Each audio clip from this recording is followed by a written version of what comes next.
Real quick, before we start this podcast episode, I just want to say thank you for tuning into the Marc Colcer podcast. I know you've got a million things that you could be doing right now, and the fact that you're taking time out of your day to watch this podcast episode truly means the world to me, and I just want to say thank you for that.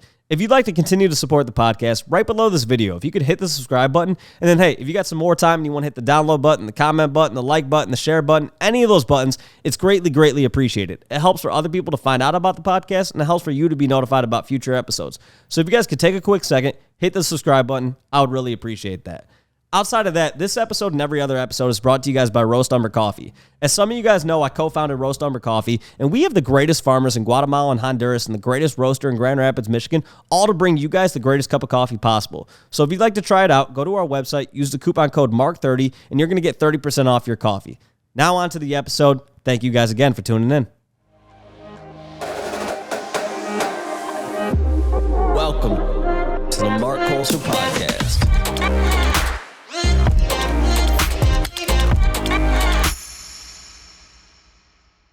Well, you're actually drinking Liberty Square cold brew, so not just cold brew, but you're drinking the Liberty Square squirrel cold brew. Shit, huh? And no one has that yet, so I was the first. Yeah, it's being shipped out this week, so might have to take a case with me. There we go. If only I had a case with. I only have so many cans myself. It's slim pickings out here, but hey, man, welcome to the Marc Colcer podcast. I'm glad to have you here. Dude, I've been excited for this one for a while now because I feel like you and I have gotten on the phone several times now before having you on the podcast. We've always had these great conversations. Even like you got here, like 2 hours ago, and we've been shooting the shit for 2 hours. And at one point, I'm like, I got to start this podcast because we should be recording all of this. So before we get into it, can you tell everyone a little bit about yourself? Sure. Mike, some people know me on Twitter as Basquire. I'm the founder of Yord, which stands for Your Own Research Done, a little play on DYOR, kind of the Wikipedia meets Rotten Tomatoes for Web3. There we go. And so we're going to get all into that. But before we do, can you tell me like a little bit more about what you were doing before getting into NFTs, before you got into it at all? Yeah, sure. By trade, I'm a corporate transactional attorney, so do all business work, contract, regulatory work. For many years was in big law for about 7-8 years, representing businesses of all sizes and all different industries, from startups to several thousand employee companies, doing all of their contract work, anything that required a contract, anything that was a transaction was their sort of outside in-house counsel.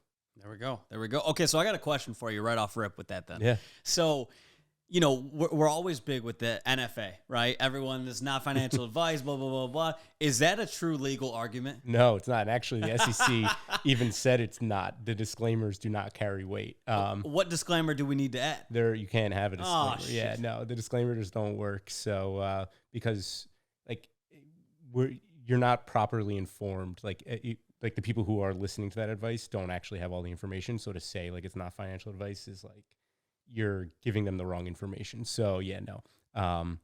Disclaimers don't work in this space. Okay, so what should we disclose to if I want to make sure that that with this podcast this episode's not really the ones I'm worried about, but the ones where I'm like, hey, I want to make sure people are not making financial decisions based off this episode. What can I do to just make sure I'm good? Don't tell them to buy or don't tell them to sell. Don't tell them to take any action. Fair. Don't do shit, people. You heard it here first. I've always wondered that because it is always so funny to me. And I feel like half the time, like you'll see somebody every once in a while in like a Twitter space be like, not financial advice, but... And I'm always laughing about that. I'm like, dude, do you really think it would be super funny? Not actually, I take that back. But if like the SEC someday was like, hey, on a Twitter space on November 12th, 2021, you mentioned this. And it's like, oh, shit. Well, in one of the recent holdings, they did say like, oh, just because you said you shouldn't expect profits from this wasn't enough. Like people did still expect profits from it. And that's why they held that certain things were security. So, yeah. The NFA is not enough. Fair. We learn something new every day. So, okay. So then how did you go from being into corporate law to getting into NFTs? How did that come to be? Yeah. So a few years ago, a few buddies of mine, we formed actually a collective LLC to just invest, for fun when all like the Reddit investing stuff was going on and people were, riding those trains and we were having fun with it. And one of my buddies was in the crypto scene since God, it's been like 15 years now, something crazy. Like he was there at the beginning. I remember when I was in law school, he reached out to me, and I was in Philly at the time, and he was living there too. And I think we got lunch, and he's like, "Listen, Mike, like, can you spot me $500? I'm building this computer to mine Bitcoin." I was like, "Get the fuck out of here!" Like, no, I'm not going to give you $500. You know, like it just wasn't going to happen. Biggest mistake of my life. Biggest mistake. You know, he ended up making like $2 million. Went down to Puerto Rico. I think he burned it all by now, but you know, he did it right. But yeah, no, did this investment thing, and he was one of the buddies who was in it. And he kind of said like, "Hey, like, why don't we start investing a little bit in crypto?" And this was in like 2020, and it was perfect time with like the bull run leading into 2021. And yeah, we first bought Solana, I think at like 13, back when 13 meant something. And then a few of us started dabbling into NFTs from there, early 2021, and then the rest is history. There we go. There we go. It's always, I always love that question because it's always so interesting to me how people got into this whole space, how they became like in love with it, like we all are. And then also like what price point they got in. So the fact that you came in when Solana was $13, but not the $13 we're experiencing right now, the previous $13. But hey, maybe that's a sign that we have another, you know, a beautiful bull market coming at some Waiting point. for it. So it'll be, I can't wait for that time. Who knows when that'll be, but at some point probably. So with that, do you remember what was the first NFT you purchased? Yeah, so it actually wasn't, like, they're an NFT now. I don't know if you know them yet. No. So they're this thing that they took emojis, and you basically created what is comparable to like an ENS or something like that with an emoji, like set of emojis. So like you could buy 2 or 3 or 4 in a row, and they basically monetized emojis, which was the most Ponzi shit I've ever seen. They're still running now because now they're trying to make it into like actually being your Web3 wallet and like your own like link tree with your with your emoji combo. And they made them into NFTs, but that got me introduced to the space. And then I'm trying to think which one. I mean, like I was there when like Bored Ape minted. I was like, nah, you know, and like I minted World of Women and a few of those others that were early on back then. On Solana, the first one that I minted was Thugbirds, and I was a big Thugbirds guy when I first joined the scene. But yeah, sad what happened with them. Fair. Okay, so then when you got into NFTs, what was your first like big bag, like one that you just made a killing off of? The first time that I made something that was like, oh man, wow, Goats, which was an Ethereum project.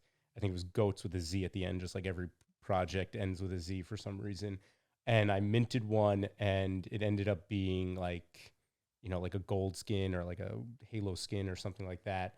And I sold it for like 3 ETH. And this was back when like ETH was like 2.5 grand. No, I guess ETH was 1,500 then, which is back now to 1,500. But I was like shocked. I was like, oh my God. But yeah, we were talking about this. I'm not someone who's like ever put like crazy money in this space. I don't like buy like 50 at a time or anything like that. I buy what I'm comfortable losing. Yeah, that's a good mindset to have. So not financial advice, but a good mindset to have. So with that, so when you were first making those decisions, what information were you, because basically the whole conversation we're going to be having today is going to be all about information in the space. And it's something that we've talked a ton about before we started the podcast today. And we've talked on the phone about and everything like that. That information is one of the most important things to the space, but is also one of the hardest things to find. And what I mean by that is like, there's so many things going on at one time that when you come in, you have to figure out like the whole Web3 language that we have to begin with, right? That's already its own challenge. Then from there, you have to figure out what are projects doing? Why are you bullish on certain projects? Why are you not bullish on other projects? Is there a huge community with one? Is there not? What are they doing? What have they announced something recently? There's a ton of information that we're trying to digest. But currently, the only real system we have of finding that information is like Twitter Spaces and like Discord and then podcasts, right? Yep. And it's difficult because there's all these conversations happening on a regular basis, but it's really difficult to find proper information and know what to do, right? And I think it's one of the biggest issues that we have, and I think it's one of the reasons why a lot of projects don't get even more sales, because people struggle to know what's going on, right? And so, not financial advice, but you shouldn't be buying something if you don't know what's going on, Totally. right? So with that, when you were first making buying decisions, what were you going off of at the time? Well, that was the whole thing. Like, I was hesitant to make buying decisions, and I still am today. But like, my lack of conviction, even though I was playing in the space, was why I was not going to make it, and like why I was hesitant to even spend a few $100s on a mint initially, because like I value my money that I've earned in the real world pretty high, and like say like I'm not going to risk this money on something that I don't fully believe in. And how do you believe in something before it's minted? It's really, really difficult. But finding groups, and not really alpha groups, but like communities where you're using collective knowledge, and that takes time. That's really hard to find. And like, it took me a while to find one in ETH. In Solana was a little easier just because I was there pretty early and could find some groups pretty early. But having a collective mindset and having people who are looking at different things, and you can, have that discussion, was really the only way to do it. Because to me, like, the current tools are pretty broken. I mean, Twitter, there's so much noise in your face, and you also don't even control what's in your face with like the algo and influencers and all of that. And Discord, like, I'm sure I fucking hate Discord. Yeah, like, Discord's right there worst. with you. It's just like, it's awful. And I don't use Discord really for anything other than for Yord. I mean, like, you might see me in like one of the Discords here and there just to like find out one, thing that I need to know about, like an upcoming mint or drop, but I'm never in Discord. And if you're not willing to use those channels, there's no other way. And I found that incredibly frustrating and incredibly difficult. And it took me months to navigate that before I got to Solana. And even then I was still learning to figure out, okay, like, this is how I find out that information to make that informed decision as to whether or not I want to buy this or mint this. Yeah, I mean, I think information is one of the things that, like, when I first came into the space, I had a core group of friends. We were all on Telegram, and so we were all kind of supporting each other with, like, more eyes on the space, right? And trying to figure out who's doing what projects are minting soon. Do we like the art? Do we not like the art? And this was back at the time where, like, it wasn't whether a project would do well or not. It was whether a project will rug or not, right? And it was almost like if they didn't rug, it was considered a success, right? And I don't mean the rugs that people think of now, because I think people think of a rug now and they're like, oh, when a project just basically slowly kind of dries up and they eventually run out of money and it goes to zero. It's like, no. That's not a rug. That's not a rug. A rug is when we were back in like September, October 2021, where a project, you would mint a project, and 2 days later, the Discord, the Twitter, everything gone. Yep. Even now, you'll even every once in a while when you do hear about a rug, you'll literally, there'll be like an announcement like, hey, there's the joke of like the founder died, or like there was the one that was like the founder is alive again. I was like, what the hell's going on?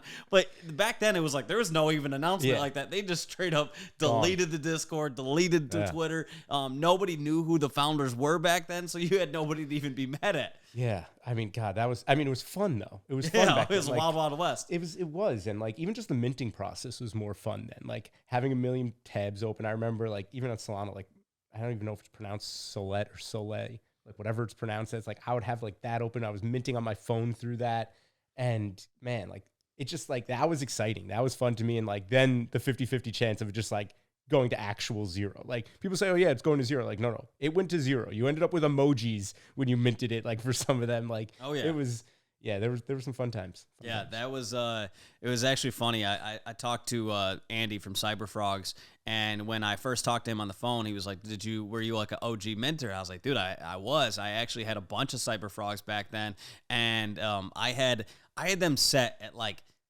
15 or 16 sold back then, and they never sold. I completely forgot about them. I had them in a rug wallet, and so later on when Andy ended up taking over, they've pumped since then. And so one day I like checked the rug wallet, and it had like 60 sold in there. I was like, oh shit, my Cyberfrog sold. So that was one of the few stories of a project from back then turning around. But yeah, what an experience it was back then. But so what I did was I had these, was just this Telegram group with just a bunch of my close friends who were getting into NFTs at the time. And so we would all just kind of talk about a project. Everybody would look into it, kind of try to figure out what our thoughts were and everything like that. And that was our way of figuring things out. And then at the same time, when they announced staking or whatever, we would all check in, make sure everybody staked and everything like that. When there was any sort of like security breach or anything like that, we all tried to make sure, hey, make sure you're checking your trusted apps and making sure you're removing things and stuff like that. So the information that we all gathered together all came from kind of collective effort, right? Right. And I feel like that's something that we lack a lot now now we've gotten to the point where if you're not in these chats, there's just so much information. There was a lot less projects back then. So it was a lot easier to like have a grip on everything that was happening. Now there's so many projects, there's constantly new mints. And even with that, even when there aren't new mints, there's just every project is constantly doing new things. And there's just been so many projects that have come out in the last year. So what are your thoughts on like after being in the space, aside from Yord and everything like that, because we'll get into that, what are some of the biggest, I guess, like pros and cons right now of the space, issues that we have or good things about the space? And I just want to hear your thoughts on that. Yeah, I mean, I think one of the biggest things, like we unintentionally gatekeep with things like that, like the amount and volume of information that is out there and, how hard it is to locate it is like, if I want to enter this space through YouTube or through Instagram or through Facebook, I can't, because there's not trusted information through those outlets, at least not yet. And we are gatekeeping this community by doing that. And I think for there not to be like a go-to resource for information where you can say like, okay, like this can be trusted information is like right now what is holding us back, because you were lucky enough to have a group of friends. I was lucky enough who had a group of friends that were interested in joining the space at the same time. So we all kind of navigated it together. If you want to join it on your own and you don't have other people, you're the first in that group of friends, where do you start? Like, okay. And like this happened with my wife the other day, not the other day, a few months ago at this point, but she is going full-time Web3 in a job, after being Web2, barely knew what Web3 was, set up her ETH wallet, goes to OpenSea and says, okay, now what? Like, what do I buy? And like, what do you tell someone? What, like, I don't know. Like, not financial advice. You don't tell them anything. You definitely don't tell my wife what to buy. No, but yeah, it's just like, I think between that and then what information is put in front of you, if you like a tweet or if you follow one person who, the algo then makes you get all of that information, knowing what is truthful, what is honest, what is, the lack of transparency there with that information. So I think it's twofold. I think like we gatekeep it in like this bro club of like, you have to have been here, you have to have earned your stripes to be welcomed here. And we do that on an individual basis, and we do that for like big brands too. We judge them before they even have a chance. And granted, they've set a bad taste, in everyone's mouth with 90% of, the bigger brands that have come here, but we're not even giving people a chance. And like we say, we want like the next wave. We say we want mass adoption. Well, do we? Because if we did, then we'd be focusing on that. We'd be putting resources and, money towards that. And we're not, we'd rather be like, no, we're cool. We're the cool guys. We're doing it. If you want to be here, you either have to pay to be here or you have to like earn our respect, and you earn our respect by getting rugged like we did. It's like, no one's going to bring their hard-earned money to do that. Yeah, I think that's something that I think is one of the bigger issues that we face, is that right now we gatekeep a lot by like having the basic knowledge of the space. Like even just like when I think about something like gas fee, right? Transaction fees have been a thing for a long period of time, right? At some point, we changed that term to gas fee, right? But I'm like, man, it really is a transaction fee at the end of the day. It's just the cost of that transaction at that very moment, and it can change. While typically when we think of transactions in like a credit card transaction or whatever, that amount stays consistent throughout, numerous transactions, right? And so, but, when someone's coming in and you're like, oh, you got to have money for gas, they're like, what? And so, like when somebody is, buying something at a grocery store or whatever, they know that they have to have money for taxes or things like that. Royalties is the same thing. I'm like, is that not essentially just a tax, basically? And so I'm like, but then we use these other terms and someone has to figure out what that means. And yet we need to have an easy way to indoctrinate people into that, because otherwise you're going to come into this and you're going to go, dude, I don't get what the hell's going on. Yeah. And it's always one of those things of like, if we have like problems with this, if you go and try to explain to your mom or try to explain to one of your like friends who's not into this space, like how to easily digest it, it's difficult. And so I think that's one of the biggest problems that we face is how do we get more people into this, and how do we educate them when they want to come in and they're trying to figure out Solana, they're trying to figure out ETH, they're trying to figure out these different projects, they're trying to figure out like how to set up a ledger, things like that.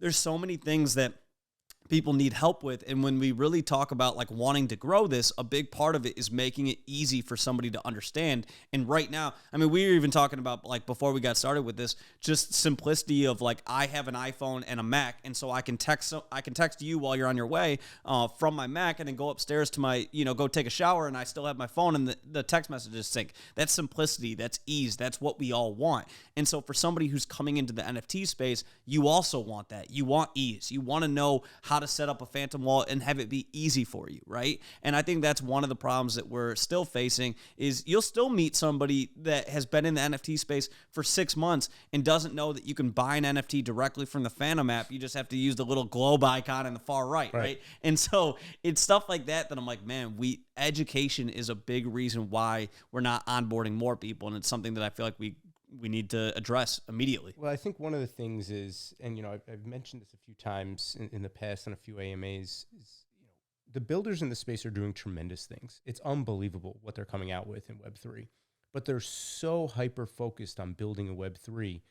And I know we make this joke of like bridging the gap. They are just making the gap wider and wider. They're making the space more complicated. Yeah, it's making it better for the people who are existing users, but we can't increase the user base unless we're focusing on, building to make things better for them. Not building, not bridging that gap, but actually going to Web 2 and saying, what do you guys need to come across this bridge? And that's what we're trying, and I'm sure we're going to get into this, but like, that's what we're trying to focus on. And I feel like it's like shunned upon. If you say like, oh, I'm building, a Web 3 resource, but really for Web 2, like, people will be like, no, like you can't do that here. You have to be building Web3. It has to be decentralized. It has to be this. It's like, we're not there yet. And we're not going to get there unless we make this familiar and recognizable and simple. And, it will get there eventually. But yeah, I mean, like right now I'm still onboarding people one person at a time. And that's hours of conversation. That's hours of hand holding. And it's not efficient for anyone. Yeah, I mean, and that's something that we have to figure out, because even when it comes to trying to tell somebody how to buy an NFT right now, it takes easily 30 minutes, of undivided attention. But it's not, the worst is not just the how, it's then the why. Why am I buying this NFT? And like, that's even like, I can teach someone how to use a Phantom wallet. I can teach someone how to, add money, KYC, those things. But I can't leave them in the wild, wild west and say, okay, now navigate this space and figure out why you should invest in this one, or why this one looks like it's going to be a rug. Like, I've learned that from being here for 2 years, and that's not something like there's a manual on that. Yeah. And I think it's another thing too, if there's even been times where I'm somebody who's in the space, and one of the issues that I find all the time is that, I'm a busy person. I'm doing things like this podcast, and now I've been off of Twitter, right? For like, by the time you leave here, I'll have been off Twitter for like 5 hours, right? And so there's going to be things that I'll have missed during that time period. There are, even like, projects are not always like super simple. A lot of times they're super complicated in terms of like, you need to own this many NFTs in order to do this. And if you have that many, you unlock this and yada, yada, yada. Right.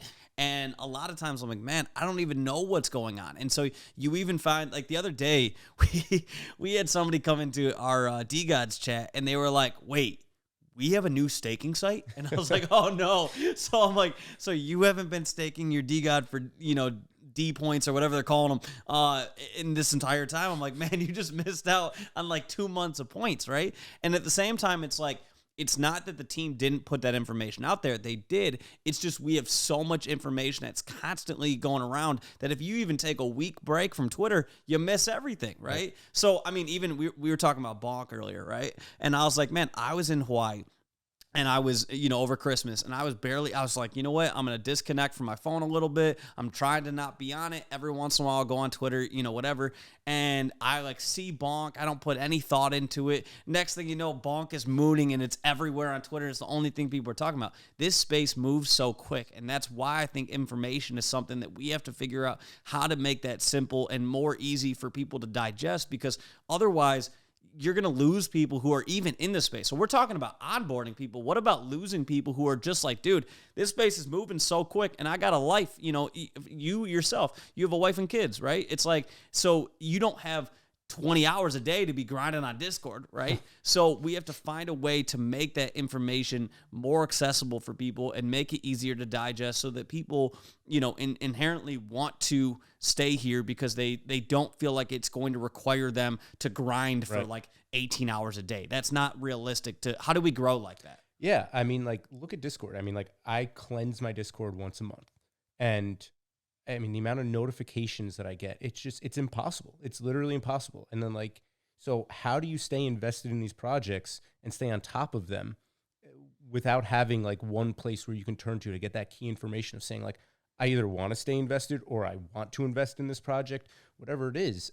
And yeah, I mean, the current tools do not do us any favors, between the Twitters and the Discords, even Telegram, like they're great vehicles to chat and great vehicles for announcements, but there's no like uniform way of getting that content, that information.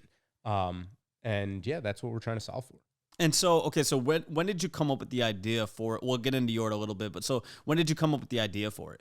Yeah, so it was the end of 2021, and I was dealing with this issue. I had friends and family members who knew that I was investing in crypto and NFTs and were reaching out to me and saying like, hey, like, teach me, show me, or, help me, or here's my money invested for me. I'm like, I'm not going to do any of those things because like, it's all going to zero. Not financial advice. It's going to zero. But one or two of them, I was like, okay, like, let me show you the ropes. Let me teach you how to do this. Let me show you about the ecosystem, the landscape, what I'm investing in, why I invested in it, help you understand that. And that's like 5-6 hours of conversation, hand-holding, which, listen, I'm an attorney who used to bill hourly. Time is money for everyone. And, and like you just said, we've been chatting after this. It's gonna be like several hours. We're going to miss things on Twitter that were probably opportunities. And it was so inefficient. And by the end of 2021, like I realized like, how is there not like a common landing page? Like, what do you do when you want information about something in Web 2 right now? You Google it. Yeah. You Google it. And like, something like Wikipedia comes up where you can rely on that information to get that key information. And if you find what you need or you want more information, then you do a deeper dive. But you get that baseline information about that. And how that didn't exist. So first, just like a repository, a database of information where people could just say like, okay, I've heard this brand or this company or this project. Let me just at least understand what they are without having to go into their Discord, without having to then find which channel it is or, see tweets or hashtags about them. Just get some baseline information. And then how do I hear what people are saying about this project? Web 2, they rely on, I rely on reviews, whether it's when I'm shopping on Amazon, whether it's I'm going to a restaurant, watching a movie, buying a bottle of wine, drinking a beer, like any of these things, I'm Google reviews. Like I'm always like looking at those reviews just right off the bat, just to get a quick, like, should I do this or not? And that also doesn't exist. You can't like sift through the shilling and the FUD. And, it just kind of like hit me like, well, how isn't there like a Rotten Tomatoes? How isn't there a Yelp? How isn't there a Wikipedia for the space yet? And we were talking about this. I sent out a tweet at like the end of 2021 and asking like Solana Floor, Magic Eden, and maybe it was like Digitalized at the time or something, one of the ones that's not around anymore. Like, hey, like, can you guys add to your product like a Rotten Tomatoes or review platform? And none of them responded. But I was like, you know what? I'm just going to do it myself. I've been playing in the space. I've been trying to find a gap in the market where I can like actually invest my time. I believe in the use cases of NFTs, much bigger than just them being like 10K collections. Like what they're going to be down the line in 3, 4, 5, 10 years from now, it's going to be amazing. Like the real world use cases. And knowing that and seeing this gap, I was like, you know what? I'm just going to tackle this myself. And I hired a Fiverr dev in January of 2022 and just like came up with like an MVP, just like a really baseline, like really embarrassing product.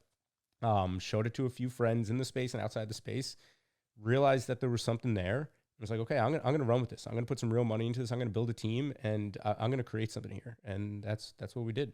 There we go. Yeah, I mean, it really is crazy when you think about the amount of like Web 2 businesses that you use for reviews, right? Like Yelp is like the easiest one I think we all use. I'm trying to think.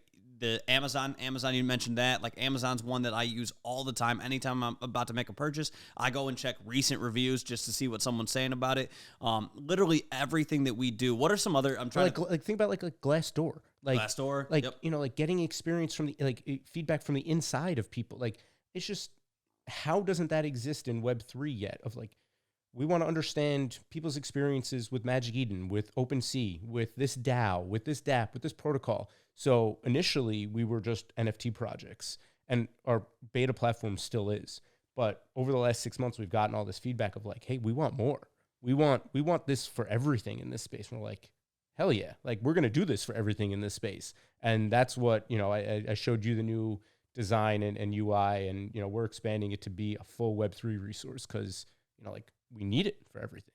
Yeah, I mean, it's so broken when you think about it that like right now, if you mint a project, then you got to find their Discord link, you join their Discord, then you got to do the whole captcha bullshit, right? And a lot of times I'm like, I get why that's needed because there are certain times when you don't want bots, right? When it comes to like a conversation on their chat, you don't want a bunch of bots in there who are just spamming stuff. Like that would be super annoying.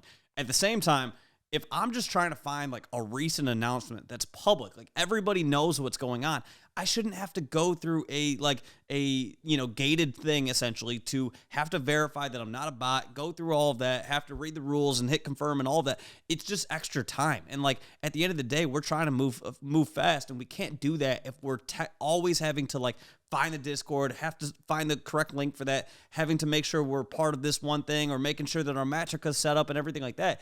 We end up with more problems than we end up starting with. Well, this goes back to the gatekeeping and maybe it is intentional gatekeeping. Like, we say we want mass adoption, but we're making it so goddamn complicated and saying you have to go down this avenue to be accepted in this space. And like, you and I were joking about this before, like 90% of America probably wouldn't know how to like two-factor authenticate like things on their phone. It's like, how are we supposed to expect them to follow a project on Twitter, go to their Discord, join their Discord? Like, I didn't know what Discord was, like 2 years ago, but like, and I still hate it, and I hate to try and navigate it, and I still have trouble like identifying which channels I should be in to get which information. It's like, how is this what we've ended up with as the most like reliable solution to get information out there?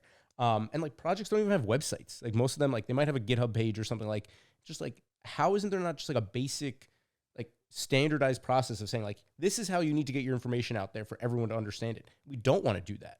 We want to follow what everyone else is doing. And like, if I'm someone who's like uses Facebook or uses Instagram, like, I'm not going to be able to figure out how to navigate not only getting to crypto Twitter, but then getting to Discord to then follow this project to get the basic information as to whether or not I should buy it. And it's like, we're only doing ourselves a disservice. And that's why I think we're not relying enough on user-generated information. Because when you think about, just break down Yelp for a second, right? Or Amazon or eBay or one of these, right? When it comes to Yelp, if I go and I click a restaurant that's near me where I live in LA, not only are they going to have photos of the restaurant so I can see what is the ambiance, what are people dressed like, is this something I need to dress up more for, is this a place that looks better at night, better in the day, whatnot, what's on the menu, they'll have photos of the menu, the most recent versions of it and things like that, so I can see, okay, what's on there, what are the price points for this and everything like that, and then just reviews of it. Oh, the customer service was really good. Oh, the customer service was really bad. Okay, learning from that. Okay, yes, that's a restaurant. Oh, I want to make a reservation. Boom, do it right there. Yep. It's going to open up Open Table. I can go and do that, make that reservation. Nice and simple, right? Nice and easy. Same thing if I'm buying something on Amazon and I want to go to get a review of it. Okay, so check their recent reviews. Is this, does this review, does it look spammy or does this look like a legit review? Is this something where, is it a verified purchaser, right? Like, that's something they have on there. Okay, cool. I know this person actually bought it. Okay, what was their review? What was their experience like? Go and check what the overall ratings. Like, to me, I don't buy something unless the 4 and 5 stars combine to over 90%. Right. To me, I'm like, man, if sometimes you'll see where it's like the 5-star will be like 80% and then the 1 star is like 12%. And I'm like, okay, that's a red flag, right? So I feel like these user-generated information is the easiest way. So I don't know where exactly you live at, but in LA, you have to use Waze in order to like get around LA. It's the best navigation app. But all of that is user-generated information. They take live data from people who are driving around LA to know, oh, there's traffic on the 405, or oh, there's a car crash here, or whatever. So all of that makes it where it's the most up-to-date information of any navigation app in LA, right? And so user-generated information is so unbelievably powerful, and that's what both you and I were both relying on when we got into the NFT space, was user-generated information from our core group of friends, right? And I feel like that's the biggest thing that's lacking currently in the space, is that you need user-generated information for people who don't have those group chats that they can rely on, right? And so that is something that there's so many people who would be willing to supply that information who also have time to do that, right? And not all of us do. And so if we all come together and everybody's giving a little piece of information, a little review here, a little this, that, like that's when we get the full picture, and it's that much easier to digest, and that's what's going to keep people here. And it's not just digesting it. Like right now, the user-generated information is coming through one outlet, and that's Twitter. And how to identify whether that person is pumping their own bags, is fudding a project, has some kind of underlying bias, you have no idea. And you also don't control what's in front of you. The algorithm is, or whoever you're following is. So you can't like filter or sift through those comments or those tweets to get a clear information and identify the signal from that noise. So what we want on our platform and what we've been seeing is the full spectrum. We want the fudding and the shilling and everything in between, because we want to see that a community is strong enough that their community is going to come out and, shill their project, and there's going to be 1,000 5-star reviews. But, when I go to Amazon or any other review platform and I'm looking at the ratings, like you just said, like I'm usually not looking at the 5-star reviews because I know like they were, botted or incentivized to leave those reviews. I'm also usually not looking at the 1-star reviews because usually it's outlier things like, oh, like like I got a flat tire outside the restaurant, or like, the shipping like showed up late, or something that doesn't apply to me. And so I'm usually looking at the 2, 3, 4-star reviews to get that true information, and maybe filtering it by, on Yelp, like maybe the restaurant closed and after COVID, I want to look at the dates after that. And that's what our platform's allowing. So you can sift through all of that. And as you mentioned, also identify whether they're actually a holder, a non-holder, or a former holder. And we're working with Matrica to do that for wallet verification. So when you leave that review, you identify that, and it'll confirm that in your wallet and leave sort of a certified stamp, similar like Yelp would do if you left a reservation through them, or Rotten Tomatoes if you bought a ticket through them. It'll say like certified review that you actually saw that movie or went to that restaurant. With us, it's it would be the same thing, like certified owner or former owner of that NFT. There we go. I love that. So, okay, so go into one more time for people who didn't hear the first time. What does YORD stand for? Your own research done. So a little play on DYOR. There we go. So walk us through the timeline of like when you originally came up with the idea to like where we're at right now with it. Yeah, sure. So like, as I mentioned, like end of 2021, came up with the idea, hired that Fiverr dev in the beginning of 2022, had the MVP done by like mid-February-ish, realized there was something there. Started reaching out in like March through my networks, and one of the ones that I'm like, again, like this community aspect of like been here for months, and one of them that's kind of started off as a joke, but is really like a great like family type community is that I'm in is the Taco DAO, and like I check in with them every day. They know more about my life than like anyone else. And one of the members of the Taco DAO was also in Thugbirds with me. He's a big product guy, and he, brought him on, and he had been involved with a few different projects, and brought him on to help me, shine up the product. He had some devs in his network, so we brought on a full stack dev, overhauled the entire product, ended up bringing on an operations lead, and then the new product went live in beta in July of 22, and yeah, so we're still in beta right now, only on Solana, and it's all NFTs. And so for like the past like 6 months, we've been collecting a lot of sort of like market data and like user experience feedback, project experience feedback to hone in and sharpen and really develop the product to be the best that it can. And we over the past few months have overhauled the entire UI and design. Realized we're going to expand beyond NFTs. When we leave, when we go beyond beta, we'll go cross-chain, to support every chain. we've been building out the team, brought on a branding expert, a social game theorist, because we're going to be adding a lot of social gamification tokenomics to it as well, to not only reward the content creators and those who are engaging on the website, but allowing others to reward those content creators too, and acknowledge them as like providing a benefit to this ecosystem. And we're at like 20 analysts right now too, who are those like educators, thread writers, those people who are passionate about, benefiting this ecosystem and teaching others. Not really like those alpha callers, not like those shillers, but people who are here for the right reasons. We've brought them on to be part of our analyst team, and it's been awesome. So can you walk me through, like, let's say fast forward a year from now, because I know some of it you're still building out right now, but can you walk through like what you want the experience to be like for somebody who's using Yord? Yeah. So, for someone who's maybe, newer to Web3, they already know what an NFT is or what Web3 is. This platform isn't teaching you how to sign up for a wallet. This platform, similar to like Yelp, like it's not telling you what a restaurant is. It's telling you about the restaurants. Similar to Rotten Tomatoes, you're not learning what a movie is, but you can find out about the movies. So, a new user has signed up for Phantom Wallet, hears about DGods, says, you know what? I hear about DGods. I've heard about Frank. I want to find out more information about this project. I don't want to ask people about it. I want to find out more about it. And they can come to our platform and see everything about the current facts and state of affairs, the historical ones, similar to like a Wikipedia page, and all the current, on-chain information, but more importantly, the off-chain information that they wouldn't be able to get anywhere else. So like, who is Frank? The history of the project, the recent developments, and then also the announcements. So their Discord API, Twitter API, partnership with Dialect to have the Dialect feed as well. And then the reviews, obviously, from the community, and the reviews from our analysts. And then they can look at those reviews and sort of filter them and weigh them. And, I do that all the time on Rotten Tomatoes. I'm always intrigued when I see a movie get like a 30% from the community, 100% by the analyst, or vice versa. So really to start their journey in having that informed decision-making as to whether or not they want to invest in this project. Yeah, I mean, even taking like DGods, for example, right? Like I could picture the DGods page, and it would probably be like, if you had like a verified holders rating, right? It would be like 98 out of 100, right? And then you'd have like everybody else, and it would be like 20 out of 100. That's right? exactly how it is right now. I mean, I think, Utes is you should see the disparity, between the analysts and the community, because the Utes community hasn't come out to leave reviews on it yet. So I think it's like a 50%, which is like, I wouldn't give Utes a 50%, but like some people have. But the analyst is great because like then the analysts give like a real in-depth accounting of their experience with it, or maybe not their experience with it, just like from the outside.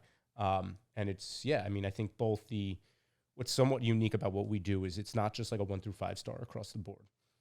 We break down the scoring. So you're reviewing 5 different categories in that score, from like the team and the devs, the art, the community, the innovation utility, and the achievements and potential. So you're reviewing those different things, all 1 through 5 stars, which then creates an aggregate score. So, you're getting a lot of information from a single review, and then you have the option to leave commentary as well.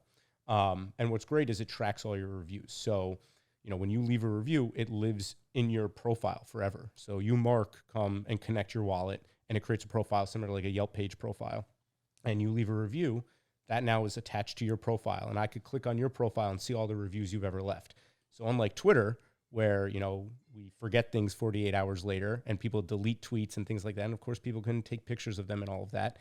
But people change their position on things all the time. Here, if you want to change your position, you have to leave another review. You can't delete your review. You can't edit your review. So it really holds the individuals accountable, and the individuals get to hold the projects accountable.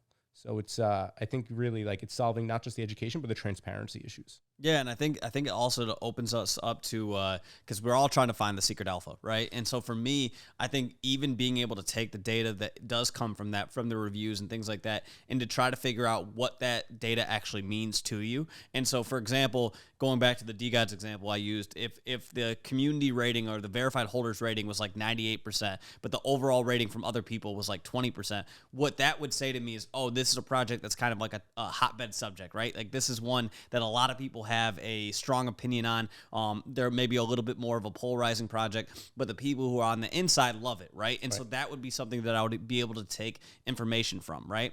And so I think it answers the question that we're talking about earlier of how do we make data more simple and then make it easier for people to find it so they can figure out how to make an educated, guess from there of what they want to do, whether they want to get into a project, whether they want to sell a project, whatever. It just allows you to have a more educated opinion without having to go and grind through Discord and things like that. And that's what I love about, what you guys are doing and why I was excited when we first connected, a few months ago, because this is something that I've readily bitched about for so long. Is that even take these like podcasts, for example, right? Every platform should have it where these are easy to find. Like if there is a project, like take Magic Eden, for example. If you're going to buy a NFT on Magic Eden for Liberty Square, you should be able to pull up the episodes of podcasts that Liberty Square has done with, whether it's with me or with somebody else, whatever, so that you can go and watch that and determine, is this something that I'm interested in? Is this a project that I think, I'm bullish on or whatever? And making that information easy to find versus like having that person having to Google Liberty Square podcast or whatever. You think that's going to come up on Google? No, yeah. Exactly. Yeah. And so on our new design and all of that, both actually so how our wiki aspect comes in, it's similar to like Yelp. We initially create the project page. So we'll create like a basic landing page that the project can then come and claim. And when they claim it, we attach a wallet for them that they give us, and then they have full access to maintain and manage their page. But there's certain aspects that are automatically generated through APIs, and then other aspects which are on the new design that the community can upload and we'll just confirm. So one of the new tabs is, like media content. So they can upload, AMAs, podcasts, things like that. And so can the community. So like say you did a podcast with someone and you can attach it to their page. We'll vet it before it gets published. But that's a space for all of this stuff to live in one place. Because like right now, if you do a podcast, like I'm sure it lives on your website, but for G-Gods, like I've been to their website, like it's not like a very user-friendly website. They don't have a section for like historical video content. And like, unless they pin that tweet where they have a channel for all their media in their Discord. Again, like I have to get to Discord to find that. Like, why isn't there a place for me to just find all that information? Like right there. Where do you go right now where you can find what was the mint price on mint date? Right. Yeah, it's difficult. It's really difficult. I mean, there's nowhere. I mean, there's one or two sites that have it that's not very accurate. Like that is like basic fundamental information. And that's on-chain information. Now, what about like the off-chain information? Like, what about like who is So Poor Tom? Like, tell me about like how he derugged Tayo. How do you find that information unless you've been here or someone who's here? Like, and that's what we're trying to solve. Like, no one is making informed decisions right now about the space. They're relying on others. And while we're relying on this information in some of the community reviews and that score, that's why we also have the analyst reviews to balance that and the content from the projects. So like the projects put out their information and then the reviewers hold them accountable for that information being true and honest, and they're not embellishing, they're not leaving out facts. And the projects, if they claim their page, can respond to those reviews, similar to Yelp. So if someone had a bad experience with a project, like if you had a bad experience at a restaurant, the restaurant owner or the project owner on Yord can respond to that review and say, hey, like, sorry about this experience, or let us address this. And again, like things like that happen in like either Twitter DMs or in Twitter, tweets and the comments after, but it doesn't exist anywhere after that. So I think it's incredibly important community qualitative, information that really doesn't exist elsewhere right now. Yeah, no, that makes perfect sense. So can you tell me about the team that you put together with Yord to try to solve these problems? Yeah, sure. So the first guy I brought on, one of our co-founders now is our sort of like chief product officer. He's just incredibly talented in all different ways. He helped me. Like, I'm the least technical person. As I mentioned, I'm an attorney by trade. 90% of the tech stuff goes over my head. He's done a few projects in Web3. He's also does a lot of design in Web2. And so he helped me sort of like design the entire website and identify, like I said, the full stack team to bring on to help us overhaul the product. Then we brought on someone who initially was more for biz dev, and realized we weren't using his skill sets to the full potential. And he's now the COO, just killing it, keeping me organized, keeping the ship, running. And then we brought on someone to help us with branding and with gamification, because in the new iteration, and, someone like Frank has this down, like, Pat, he understands that game theory, that how invaluable it is in this space. People fight over like a badge on Discord, just like to say like, oh, like I was an early adopter, I was there first, or OG role, like win OG. And so we're adding a number of elements of like social game theory, from like a leaderboard to point systems that will allow you to get certain rewards, and like badges that you earn.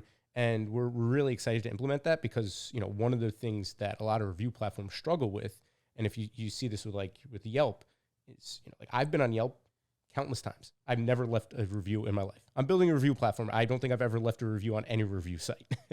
And they so rely on their like 1% of users who are their reviewers, and they reward them heavily. So we want to identify those core reviewers from the community and reward them. And, both with the points and tokens and other rewards that we have, coming, but also we've identified them with our analysts too. We already have that core group who's providing that key content initially. So then that's our branding and sort of game theorist. We have a couple ambassadors who are helping us with sort of like boots on the ground of adoption. And then we have about 20 analysts now who are all like contracted and sort of paying them to do what they've already been doing for this space, which is like tremendous work of educating and teaching. There we go. No, I mean, I love that. I think it's a super cool platform. It makes so much sense. How has it been onboarding projects onto Yord? Actually, the onboarding has been the easier aspect. So there's like kind of this push and pull because we have two forms of clients. We have the users and we have the projects. And, as we build out this platform, if we have a ton of projects listed and no users, the projects are gonna be like, well, like this platform's worthless to us. There's no one here. If we have a ton of users and no projects, they're gonna be like, there's no content here. Like, we're not gonna come to your website. So, like using resources to attract both is two different, like it's like biz dev is for the projects while like community management is for the users. And projects, when they hear, that this sort of centralized resource is available for their content and that it's free, they're all about it. They're all like, yeah, like hell yeah, like sign us up. So actually onboarding projects hasn't been challenging. Getting them to maintain their pages has been the biggest challenge so far.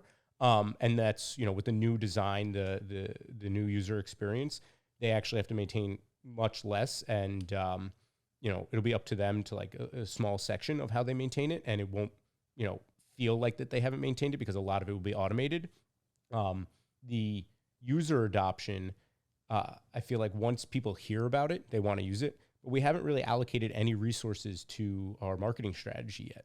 We're keeping it organic right now. We know we're like an early stage startup. We're staying flexible and nimble, as our growth, as we pivot, we pivoted from just NFTs to all of Web3.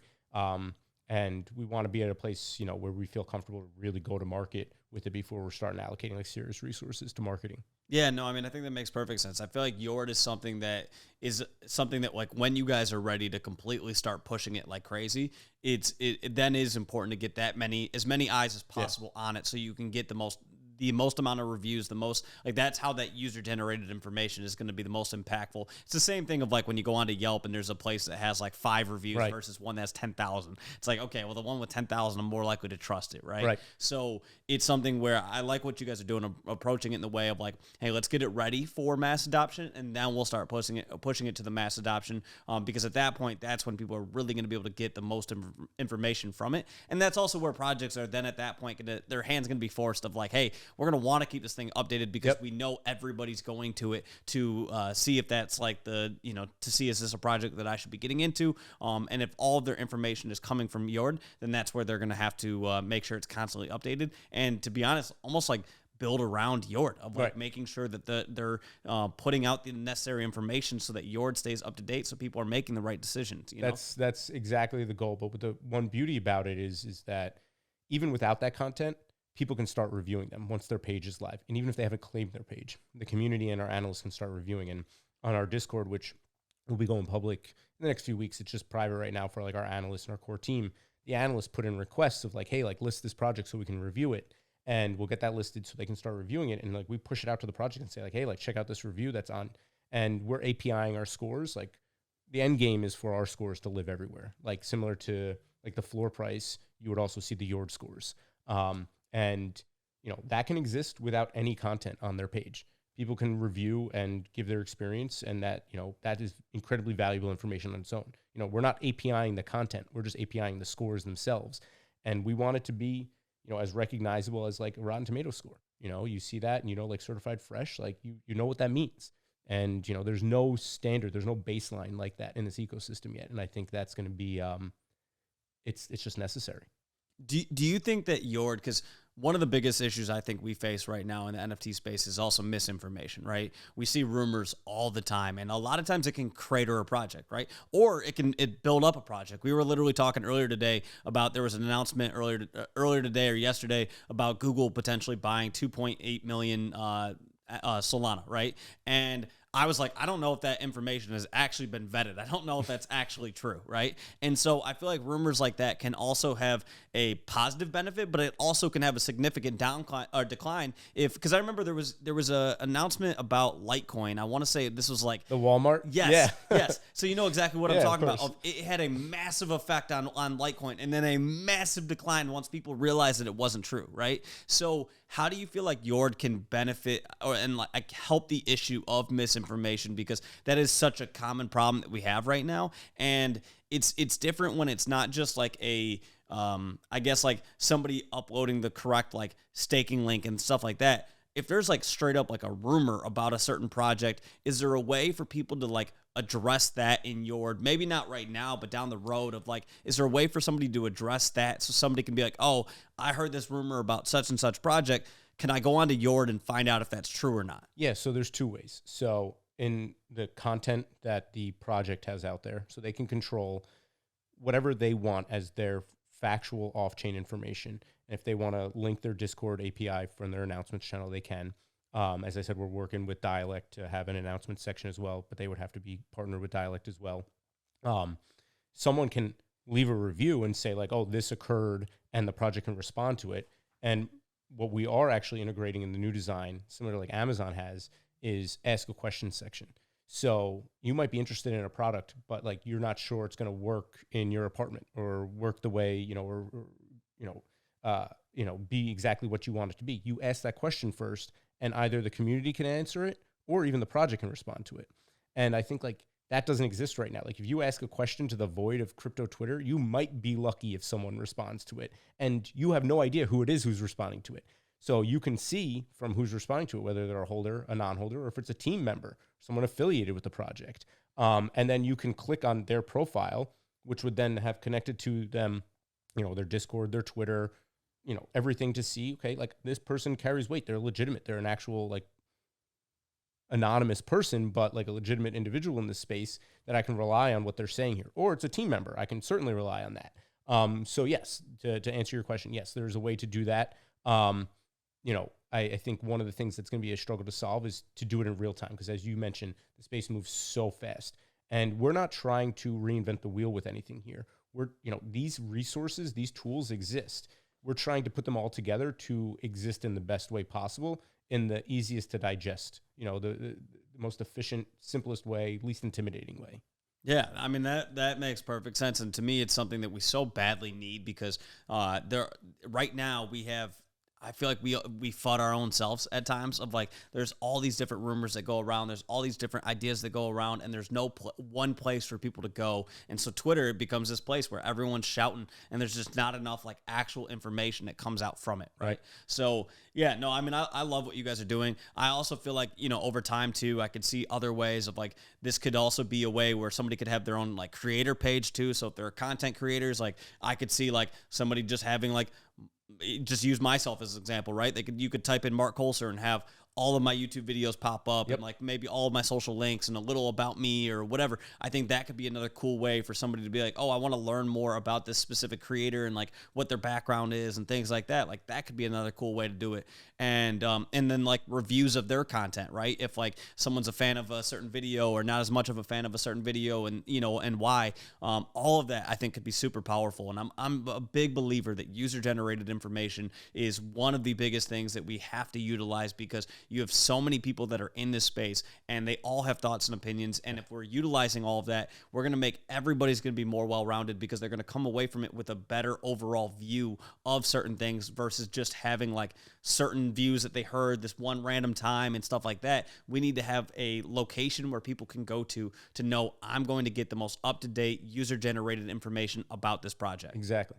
Like, and as I said before, like we want both ends of the spectrum. And like if 10 people come to review a project, you're gonna be like, okay, like that says something about the strength of this project. If 500 people come and there's 200 1-star, 300 5-star, like you're like, well, this project is doing something in this space. Not sure yet whether it's positive or negative. Let me do a little deeper dive into this. But that even of itself, just the number of reviews says something. So yeah, I mean, I totally agree with you. I mean, that user content right now, we're not like, even Twitter's not even bottling it up right now. And it's shocking to me. And it's really hard to do that for a project because you're going to get only biased people. You know, you're going to rally your community to like raid projects and things like that. So yeah, I think we're doing something pretty innovative with that. And like, that's what our end game is here is that data. You know, while we have some other monetization strategies that we'll implement, you know, as we get to critical mass and beyond that, the ultimate end game is that data, is that qualitative off-chain community-based data combined with the scoring, combined with the facts and, you know, that the projects are providing and being able to bottle that up. You know, if a brand wants to come to this space and say, hey, we want to do a metaverse project, tell us about the top 10 metaverse projects, all about their key facts, what the community said when they did X, Y, and Z, you know, all these things. And we can package that and say, okay, here's the handbook on how to start a metaverse project. And like, that's our, you know, 5-10 year game plan. I love that. So, okay. So can you give me the 6 months game plan? Give me what, in a perfect world, 6 months from now, where do you see Yord? What do you want it to be honest, even give me a 2 month because this space moves quick. So let's go 2 months from now. Where do you want to see Yord and how do you want to see the project growing by then? Yes. So I think, you know, definitely have our first token launched, which, you know, it's going to be our tips token, which is sort of our social currency that allows people to be rewarded for engaging on the platform and allowing to reward others who are content creators on the platform. So, you know, I actually had a call, thanks to you, with the Hey Wallet team yesterday, and they're like, yo, let's integrate this because one of the new things that we've added to our new design is, you know, say I saw, Mark, you left a great review and I loved it. I didn't want to just upvote it. I wanted to retweet it, and I can directly retweet it through Yord. You know, there's a retweet button to share it. So an automatic tweet would go out that would say, hey, check out this Yord review by Mark. It's awesome. And it's a link to your Yord review. Well, there'd be one more sentence that says, enjoy this Yord review, leave him a tip. And when you click on that, it would create a comment that would be, hey, wallet, send Mark X amount of tips, which is, you know, our first currency. And no liquidity behind it, just like a social currency, which, you know, you'll be able to burn for, you know, whitelists or, you know, certain raffles and giveaways and things like that. We'll have another token coming down the line that'll be more of a utility-based token. But I want to test that out and see how people feel with that over the next 30 to 60 days. And also, most importantly, get the new design done. You know, the front end's done on it, but really get it, you know, polished up and get the back end plugged in and get that going live, because we can then start adding Web3 resources. Right now, we're limited to just having NFT projects, which is great and it's really valuable content, but we really want to get out there and having all the resources on there and start expanding to, I think in the next 2 to 6 months, be able to have other blockchains on there as well. We're working with Matrica to do a single sign-on. So when you connect, if you connect with your Matrica, you can have your Solana wallet, your Poly, your Ethereum. So when you leave a review on a project and it's a Ethereum project, it can check your Ethereum wallet that's connected to your Matrica. So I think those are like the big things, you know, getting that review, getting that the new design done, and then hopefully by the end of like 6 months, getting to critical mass where we can start really implementing some of the monetization strategies. When I say critical mass, meaning like both project critical mass and user base, and then seeing where it goes from there. That's exciting, man. There's certain projects that when I hear about it, I'm like, I can totally visualize the entire community using something like this because I think it's so unbelievably valuable. And so it's the same when I talked with Haywall, whatever it was, like 8 months ago. The same idea I came away from it. I was like, man, I am super excited for what they're building. I think it's going to be absolutely massive, super important for this entire space. And Yord is the exact same thought that I have. Is I know how important it is because even before getting on the phone with you for the first time, like information has been something that I have readily complained about. It's something that we need to make it easier for people to find and easier for them to digest. So I love what you guys are doing. So with that, I'm going to give you one last opportunity. Anything you want to say to anybody or everybody, drop your socials. Where can people find you? But yes, if there's any alpha you want to leave people with or anything that you want to tell everybody about the future of Yord.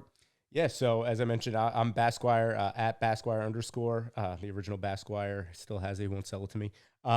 But you can go to yord.wiki right now and go check out our platform right now. That's in beta. It will be getting overhauled soon, but or you can go at yord_wiki for the Twitter account. There will be some benefits for some of those early adopters. So if you get your wallet registered, get a profile, you'll be getting some of those tips, at a different multiple than others. And then you'll see some tweets coming out soon with some sneaky peekies of what the new UI and the new design looks like. We're really excited to roll it out. There we go. Can we put a sneak peek at the end of this podcast for people who make it this long? We can do it. There we go. So yeah, here's the preview. Boom, here it is. But no, man, I appreciate you coming out here and having this conversation. I'm very excited for the future of Yord, and I already know this is going to be a great podcast. It's going to age super well because there's going to be people who come back a year from now that are going to be like, oh my God, a year ago they were on the Marc Colcer podcast talking about Yord, and look how far it's come and look how important it is now to the space. And this is one of the cool things I think about like Web3 is like seeing somebody come up with an idea and then seeing them carry out that idea and then seeing how important it becomes to the entire space. So I love what you guys are doing. I'm super excited for it. And yeah, man, I appreciate you coming out today and taking the time to chat. Thanks for having me on, man. It worked out really well with me being out here. Really appreciate it. No problem. So, all right, guys, appreciate you tuning in. Thank you for listening, and we'll talk to you guys soon. See you guys.